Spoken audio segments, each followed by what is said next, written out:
Australia seems like a hostile place. There are funnel webs, taipans, tiny but lethal jellyfishes and octopuses, and bogans. Not to mention the larger, more fallacial cousin of the koala, the drop bear. But it wasn't always this bad. Sometimes it was worse.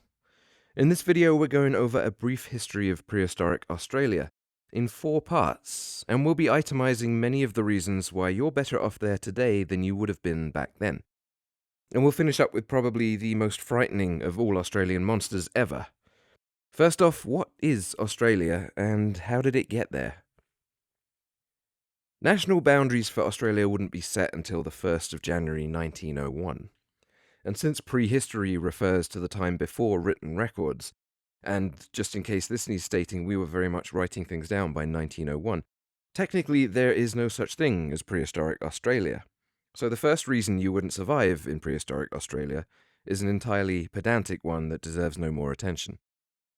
But the boundaries of Australia are worth mentioning, as 100 million years ago, Australia, as it would come to be known, would have referred to itself as East Gondwana. And as if being the irrelevant accessory to a much sexier landmass wasn't humiliating enough, this prospective island continent had spent the last 40 million years substantially underwater. So there's the second reason you'd struggle to thrive on it, but again, it was still in the process of planning its breakup, and wasn't the landmass we know and love yet. But 99 million years ago, the divorce papers would come through. Right slap bang in the middle of the Cretaceous period, Australia ended its almost 500 million year relationship with the supercontinent, and exhibited a level of melodrama you can only justify after 500 million years of neglect. It snapped itself off and drifted off into the Southern Ocean alone. Only it wasn't alone, it was covered in Cretaceous Gondwanan organisms, and so from the moment Australia was conceived, it was already a death trap. Much like Cretaceous North America around about the same time, Australia would be cut almost in half by a wide and shallow inland sea.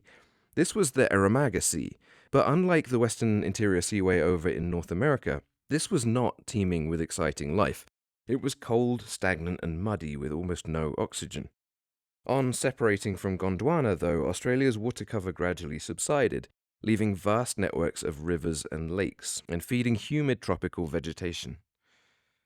Much of the new island's dry land was covered in towering conifer forests, which were probably not that dangerous in themselves, but would have given shelter to a wealth of dangerous animal life. And in this peak dinosaur period, birds and pterosaurs vied for dominance of the airspace. And on the ground, huge predators were leaving huge predator footprints in the 400-meter thick mud left behind by the Eromanga Sea. In this sediment, now called the Winton Formation, many of the new continent's dinosaur bones would eventually be found and identified by paleontologists. And among them were some pretty scary animals. One very special location appears to preserve the scene of a very large predator chasing over 150 bipedal dinosaurs through the mud. Australia wasn't home to many of the largest predatory dinosaurs like T-Rex, but what it did have was plenty big enough to make a person's life difficult, and perhaps even more likely to consider animals of human size food. Australovenator was the largest known, at around 6 meters long, but it came with friends. Rapator was only slightly smaller, and there were the velociraptor-sized Quaternary to deal with if you did escape the giants. Speaking of giants, the 30-meter Australotitan would have been a difficult animal to approach safely, so you'd have to stay out of their way too. But it wasn't just dinosaurs you'd have to worry about. As mentioned, the skies were full of pterosaurs, and Tapungaka, or the Queensland pterosaur, may have been a pescatarian, but would likely have guarded the water's edge very aggressively against a lost human looking for a drink. Of course, the water wouldn't have been much safer either. Giant Mosasaurs patrolled the marine waters, and ancient Crocs, who'd been there for hundreds of millions of years, would have hunted dinosaurs from the muddy banks. But all of this would change with the end Cretaceous extinction event, which saw all life on Earth go through a tremendous upheaval. Maybe when the dust settled and all the dinosaurs had died off, Australia would be safer? Let's find out. The Paleogene period follows the Cretaceous and marks the rise of the mammals, but not all who thrived here were new. Gondwanan proto-boas, known as matsoids, had long since made it onto the continent already, and they would grow to at least 7 or 8 meters off the back of the dinosaur extinction, filling some of the apex predator niches on land. If you've been following our videos, you might have seen the one on the largest of their kind, the 15-meter Vasuki indicus, and the largest snake ever known. If not, be sure to check that one out after this. But Matzoids were constrictors, and it would be a far more frightening group of snakes that came out of Africa into Australia to cause most of the snake-related problems for humans.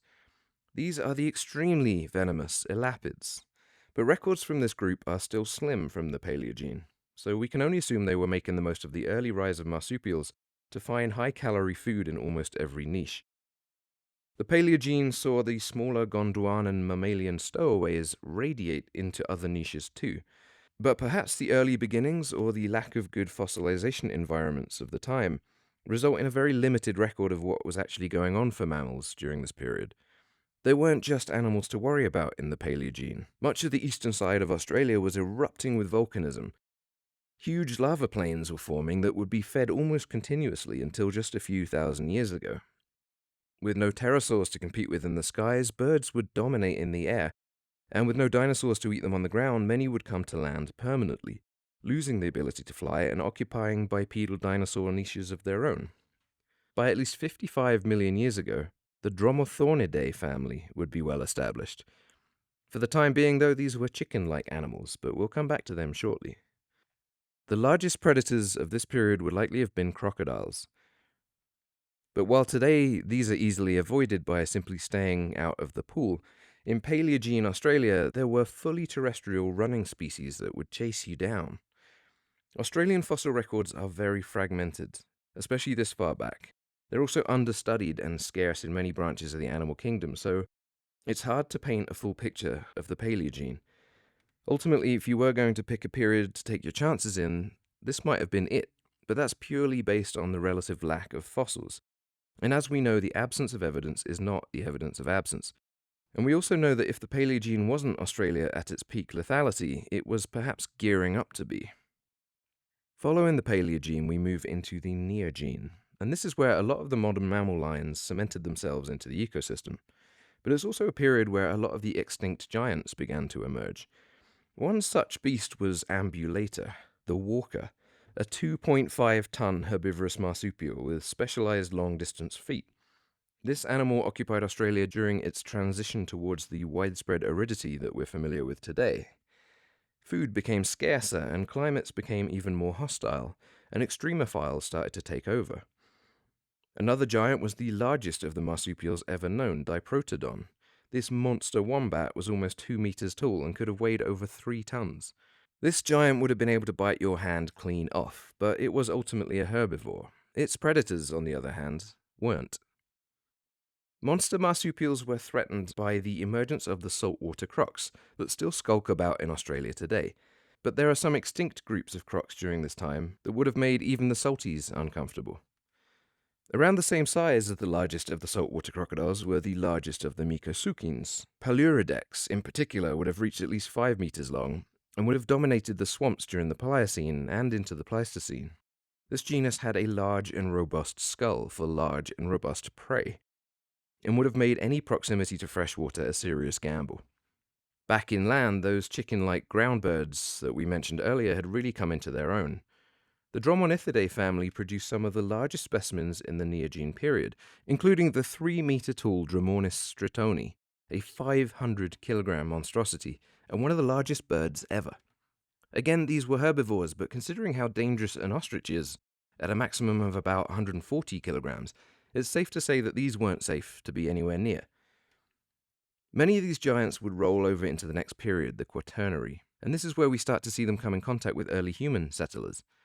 Among these interactions would be some of the closest things we'd have to going back in time 100 million years. And just quickly before we come to that, it's again time to say thanks for watching, and to urge you, if you haven't already, to subscribe to this channel to help us build it up.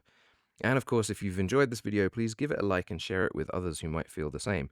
Your contributions like this really help us a lot. Now back to the Quaternary. As the Pleistocene began and marked the start of our current geological period, things were about to change dramatically. The giant birds became relatively smaller with the advent of the 2.5-meter tall Genyornis. But crocodiles would be getting even bigger. Gunggamarandu maunala reached at least 7 meters and would have competed with the newly emerging marsupial lion Thylacoleo carnifex. And the Madsoids hadn't given up either. Their contender now was the 6-meter constrictor called Wanambi. And if that wasn't enough, many of the most toxic of the elapids were well established by this time too. Giant, horse-sized kangaroos faced off with all of these, as did the surviving monster wombats from earlier. But all of these animals would have had to come to terms with a new monster in town, this one likely an invader from the Asian continent. The varanids are a group of lizards that go back to the Gondwanan days and have some long and convoluted history with the Mosasaurs. Either Mosasaurs came from varanids or vice versa, or they diverged sometime in the Cretaceous and went their separate ways. Regardless, while Mosasaurs released their monstrous hold on the marine ecosystem when they all went extinct along with the dinosaurs, varanids, or monitor lizards, positively blossomed. Today, these monitor lizards represent a rare case of reptilian resistance, occupying niches that mammals are typically much better at holding. They are fast, intelligent, and lethal, and they're venomous too. But it would be a while before they reached Australia. During the Eocene epoch of the Paleogene, varanids were exploding in Asia, and during one of the low sea level cycles of the Pleistocene, they would make their appearance on land, and they do it with a bang. The largest of their kind, Megalania, was the largest terrestrial lizard known to us ever, at up to 7 meters long and potentially up to 2 tons in weight. This was a close relative of the Komodo dragon, and about as close to a real dragon as we'll ever find. And if this description is frustratingly brief, don't worry, we have an entire video on Megalania, so you can watch that after this one if you like. We also have one on the giant short-faced kangaroo, and as we mentioned, the largest of the Matzoids, Vasuki indicus, so feel free to have a browse and perhaps remember to subscribe so as not to miss the next ones. So there really has never been a time when going outside in Australia was a walk in the park. And since its breakup with Gondwana, the venomous snakes and spiders seem to have only increased in toxicity in the relative isolation of this enormous island. And even when humans arrived, things wouldn't have been safe. Original settlers on the land brought with them a torrent of violence that saw an end to most of the large species we just talked about, including Megalania. And some thousands of years later, those same peoples became the recipients of it as Western colonizers arrived. So if anything, as dangerous as Australia may seem today, it is likely the safest time to visit in all of Earth's history, and with totally unique wildlife that has survived all of the above for hundreds of millions of years, it should be high on your priority list. That's all for this video. Thanks again for watching.